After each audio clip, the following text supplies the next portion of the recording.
அன்னைக்கு டாக்கி போஸ்டர்ல ஃபிலிம்ல எடுக்கிறதுக்கு clap board ரொம்ப முக்கியம். கிளாப் போர்டும் பாக்ஸில் போயிடுச்சு.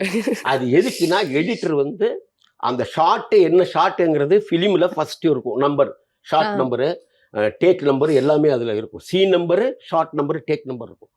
அதை பார்த்து தான் அந்த சீனை நெகட்டிவ்ல தான் கட் பண்ணணும் எடிட்டர். அப்போ பார்ப்பாங்க. டாக்கி போஸ்டர்னா டைலாக் பேச்சு டக்குன்னு அடிக்கணும், அந்த சவுண்டு வரும். அந்த சவுண்டில் தான் அவங்க ஃபிலிமில் கட் பண்ணுவாங்க. இது அது டெக்னிக்கல். அப்படி தான் பண்ணி ஆகணும். எடிட்டருக்கு அப்படி தான் போகணும். இல்லைன்னா எந்த சீன் எங்கே இருக்குன்னு எடிட்டரால் கண்டுபிடிக்க முடியாது. இப்போ கிளாப் போர்டு வேணும், அதில் நம்பர் வேணும், டக்குன்னு ஒரு சவுண்டு வேணும். எங்கே போகுது? இப்போ இவருக்கு அங்கே ஷூட்டிங் நடக்குதோ இல்லையோ சிவாஜிக்கு, இதுக்கு என்ன பண்ண பாருங்கய்யா, நான் டைரக்டர் சொல்லிடுறேன் சொல்லிட்டாப்புல.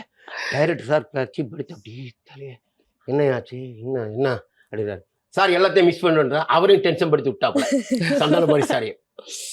நான் அப்படி பார்த்தேன், என்ன பண்ணுறேன்னு தெரில. இந்த கட்டர் வச்சுருப்பாங்க லைட்டெல்லாம் இது பண்ணுறதுக்கு, லைட்டு ஷேடோ வராமல் இருக்கிறதுக்காக லைட்டில் வந்து கட்டர் வைப்பாங்க. அது கருப்பு போர்டாக தான் இருக்கும், இவ்வளோ பெரிய போர்டாக இருக்கும்.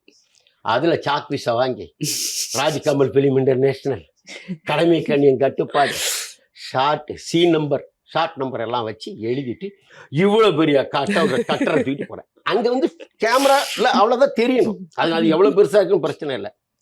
எடுத்துட்டு நேராக போனேன். சத்யராஜை பார்த்தாரு. என்ன நடக்குது, என்ன பிரச்சனை சார், இந்த மாதிரி மிஸ் பண்ணிட்டேன் சார், நீங்கள் ஏதாவது கத்தாங்க சார், ஏற்கனவே சிவாஜி சரி என்ன வேணா பண்ணுங்க வச்சேன். இப்போ அவனெல்லாம் சொல்ல முடியாது. அவருக்கு அது என்ன பண்ண, ஒரு கல் கையில் எடுத்துக்கிட்டேன். எடுத்து அதை காமிச்சேன், ஃப்ரேமில் காட்டி சீன் நம்பர் 26 ஷார்ட் 2 டேக் 1 டப் கல்லை வச்சு அடிச்சோம். டப்புன்னு சவுண்ட் வந்தது. Okay take Seenu.